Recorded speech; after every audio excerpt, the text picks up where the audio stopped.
News every 15 minutes, weather every 10, and sports twice an hour. Newstalk, KGVO, AM 1290 and 101.5 FM. You're listening to Montana Morning with Peter Christian. We could have the most expensive gubernatorial race in state history. Good morning, everyone. It's Montana Morning. It's Wednesday, February 3rd, 2016.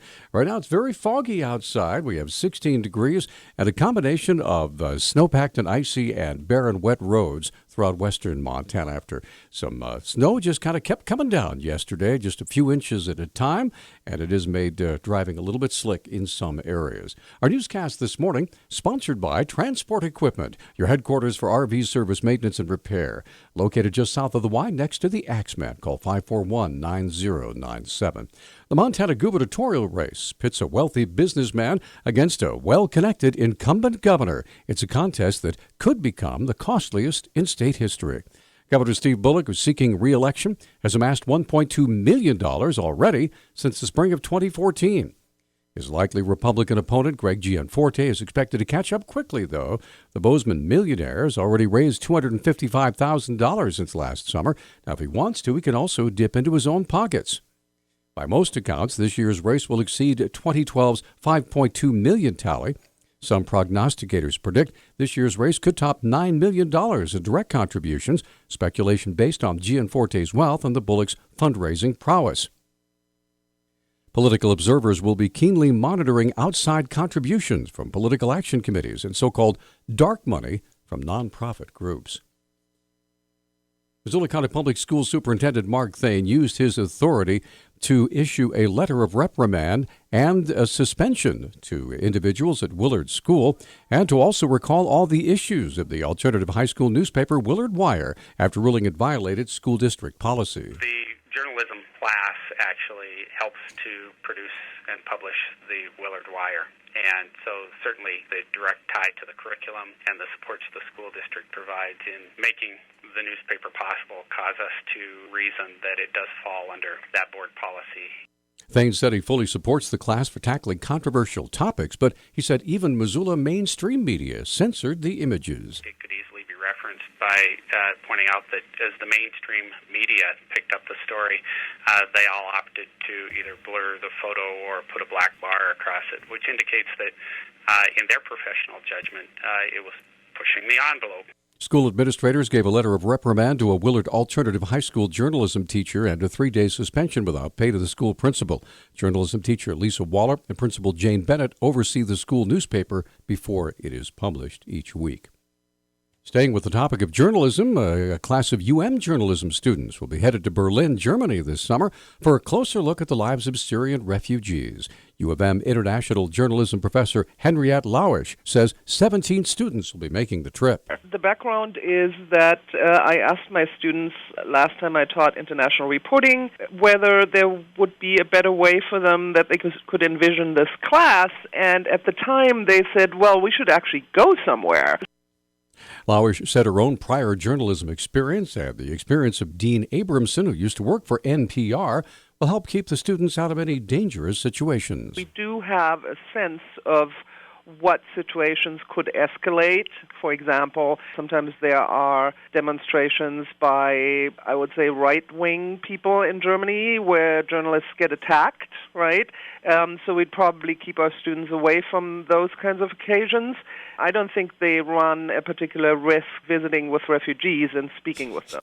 Berlin was chosen as a destination partly because the University of Montana Journalism School alum Shane McMillan currently works as a photographer and filmmaker in Berlin, has helped coordinate the trip. A Flathead High School student accused of bringing a loaded handgun to school remains held on $35,000 bond. The Flathead Beacon reports a 16-year-old student who is not being identified because he's a juvenile remains incarcerated at a Missoula juvenile detention center in connection with last Friday's incident. The teen had allegedly stolen a weapon from a family member, put it in his backpack, and told police he planned on selling it.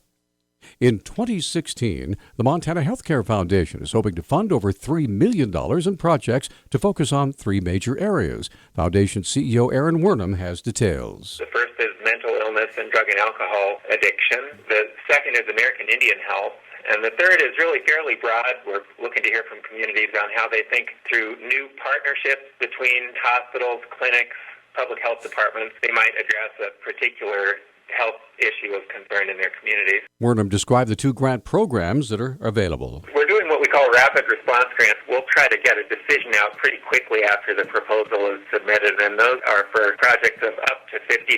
And then larger grants above $50,000 and with a cap this year of $150,000. And those will be awarded through a little bit of a longer 2-step application process. Formed in 2013, the foundation was created after the sale of Blue Cross Blue Shield. Pursuant to state law, the proceeds of the sale went to create a foundation to help improve the health of all Montanans. All eyes were on Iowa this week. As the first votes in the nation were cast in the presidential primaries, Montana will be one of the last states, June 7th, to have its say. Last cycle, former state Republican Chairman Will Deshaw served as a voting delegate. He said this year, Republicans in Montana will have more primary delegates at the Republican National Committee and some new rules to follow. Montana will have 27 votes at the National Convention this year. The reason being that we've gained a federal seat in the election of our U.S. Senator. We changed the state rules in Montana to where the delegates must be bound. They have to agree to be bound to whoever wins the primary here in Montana. Montana's 27 primary votes look small next to Florida's 99 and Texas' 155. Montana also has fewer votes than all of its neighbors. Because our primary is so late, many feel the votes don't matter, but Deshaw disagrees. We can say that Montana doesn't matter much, but in order to win, I believe you need 270 delegate votes. So that's 10, Montana's 10%. We have a 10% say in what happens at the National Convention. That's the way I theorize it anyway. Some of the voting delegates in the Republican Party have already been chosen by nature of their office, including Senator Steve Daines and Congressman Ryan Zinke, as well as 3 elected state RNC members. The rest of the voting delegates will be selected in Billings May 14th at the Republican Convention. All 27 delegates, along with 27 alternates, will have to pay their own way to the National Convention. Finally, Montana State University announced it is not renewing the contract of athletic director Peter Fields. School officials say Fields will continue in the post until his contract ends June 30th. He was hired at MSU in the spring of 2002 after previously working at the University of Missouri. The school announced the non-renewal yesterday and said the search for a new athletic director will begin this spring. Our News Talk time now is 6:12. Newstalk, KGVO. Missoula's official weather station. Patchy freezing fog this morning will give way to a mix of sun and clouds today.